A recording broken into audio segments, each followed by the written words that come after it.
मी दाखवणार आहे तुम्हाला आज मी तुम्हाला दाखवणार आहे कलेजी पोटा सुक्का। चला आपण साहित्य पाहूया।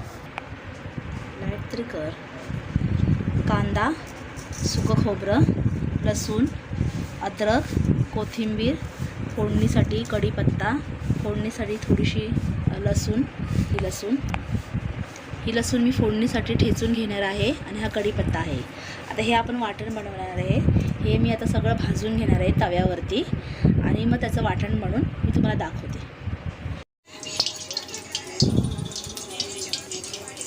हे बघा, हे मी भाजून वाटून घेतलेलं आहे। खोबरं, कोथिंबीर, कांदा हे सगळं भाजून घेतलं। आता मी ह्याचं वाटण करून घेणार आणि ह्या साईडला मी हे बघा, हे कलेजी पोटा आहे। हे मी मॅरिनेट करून घेतलं आहे। लाल तिखट, मीठ, हळद, गरम मसाला आणि थोडं लिंबूचा रस असं टाकून मी सगळं मॅरिनेट करून घेतलेलं आहे। आता अर्धा तास झालेला आहे। आता मी कढई तापली आहे गॅसवर, कढईत तेल टाकलेलं आहे। आता मी फोडणीला घालते।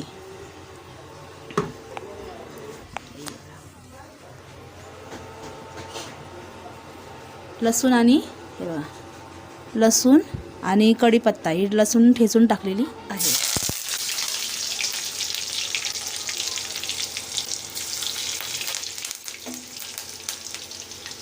आता हे मी मॅरिनेट केलेलं हे घालत आहे।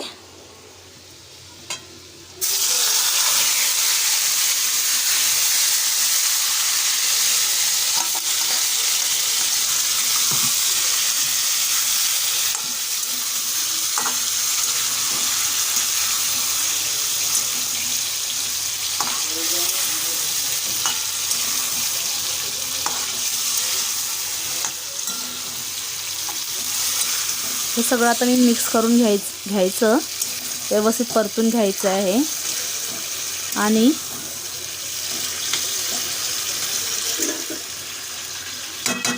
झाकून ठेवायचं आहे आणि ते वाफेवर शिजवायचं आहे। आणि थोड्या वेळाने मी 5 ते 7 मिनटं झाकून ठेवायचं आहे। गॅस मीडियम गॅस करून ठेवायचं आहे आणि हे वाटण वाटून मग मी तुम्हाला दाखवते काय करायचं। मी खोलते झाकण, 7-10 मिनटं झालेली आहेत। बघा, किती पाणी सुटलंय, किती तेल सुटलंय बघा।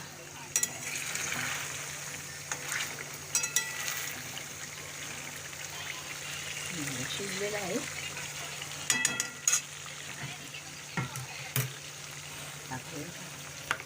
हे बघा, आपण हे वाटण बनवलं आहे, ते सुकं खोबरं आणि भाजून घेतलं होतं ना, त्याचं हे वाटण बनवून घेतलेलं आहे। आता हे ह्याच्यात घालूया।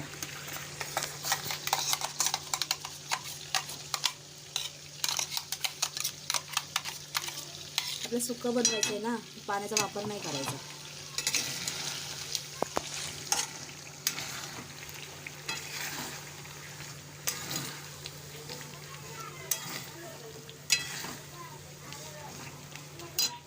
थोडंच हे जरा थोडंसं ना, हे वाटण सगळं हे करण्यासाठी थोडंसं पाणी घ्यायचं।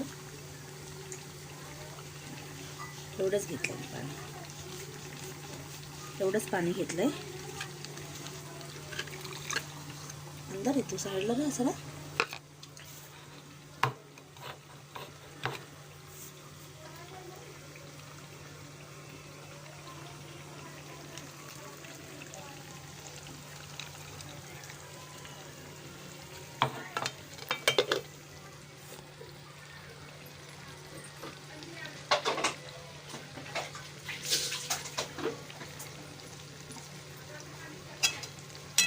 हे असं परतून घ्यायचं, व्यवस्थित सगळीकडे मसाला लावून घ्यायचा।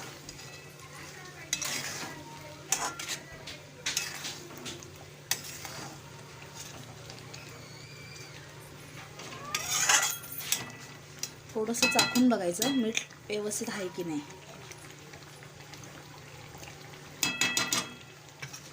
थोडंसं मीठ घालते आपल्या चवीप्रमाणे। आता खारट होईल, चेक करून घ्यायचं।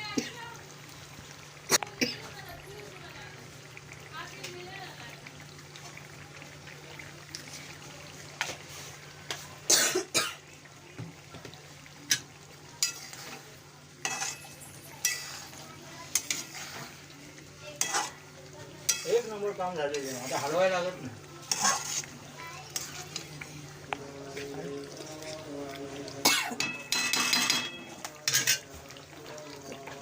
2 मिनटं झाकण घालून ठेवायचं.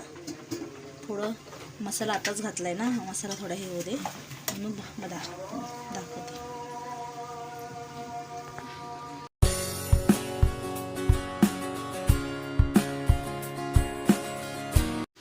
आज मी बघा रेसिपी बनवली आहे, मी तयार झालेली आहे माझी रेसिपी. ही पहा, कलेजी पोटा सुक्का. कशी वाटते ते सांगा कमेंटमध्ये. लाईक करा, शेअर करा आणि सबस्क्राईब करा. थँक्यू.